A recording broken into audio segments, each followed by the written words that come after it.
Neat పరీక్ష మళ్లీ నిర్వహించాలని డిమాండ్ చేశారు ఎన్ఎస్యుఐ తెలంగాణ రాష్ట్ర అధ్యక్షుడు ఎమ్మెల్సీ బల్మూరి వెంకట్. కేంద్ర మంత్రులుగా ఉన్న కిషన్ రెడ్డి, బండి సంజయ్ నీట్ తప్పిదాలపై ఎందుకు మాట్లాడడం లేదని ప్రశ్నించారు ఆయన.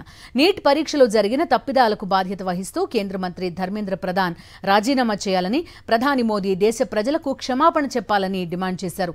మొత్తం 6 డిమాండ్లతో రేపు హైదరాబాద్లో పెద్ద ఎత్తున స్టూడెంట్ మార్చ్ నిర్వహిస్తున్నట్టుగా తెలిపారు బల్మూరి వెంకట్. నీటు పరీక్షను మళ్ళీ నిర్వహించాలి. రెండోది, నీటు లీకేజ్ పై సుప్రీంకోర్టు జడ్జి తోటి విచారణ జరిపించి బాధ్యులైన వారిని కఠినంగా శిక్షించాలి. మూడో డిమాండ్, పేపర్ లీకేజ్ పై నరేంద్ర మోడీ గారు స్వయంగా బాధ్యత వహించి భారతదేశ ప్రజలకి అందరికీ బహిరంగ క్షమాపణ చెప్పాలి. నాలుగో డిమాండ్, నీట్ను ఎన్టీఏని రద్దు చేయాలి. ఐదో డిమాండ్, నీట్ పరీక్ష నిర్వహణను రాష్ట్ర ప్రభుత్వాలకి అప్పగించాలి. ఆరో డిమాండ్, బాధిత విద్యార్థులకి న్యాయం చేకూర్చాలి.